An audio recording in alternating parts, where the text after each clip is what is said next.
因为我们现在就是我去上那个 Enjoy Market 玩过很多那个游戏，然后最主要的就是那个游戏都是很多都用疤痕部件来做的。然后像以踩地雷来说的话，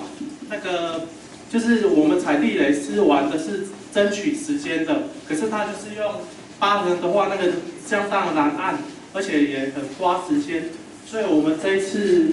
我们做的这个就是直接用手机 Enjoy 那个 sensor 来做。执行结果就是一个喇叭，你把它按下去，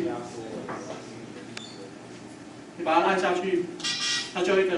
因为是一个喇叭，你把它按下去，它就一个喇叭的声音。这个是用一个 image 八分来做的，然后就是这样模拟的结果就是这样下去的时候，当回归到零度的时候，理所当然的，这个就是把它看成一个手机什么机车的油门握把这样。然后当它过来放掉油门放掉的时候，当然也就声音也就没了。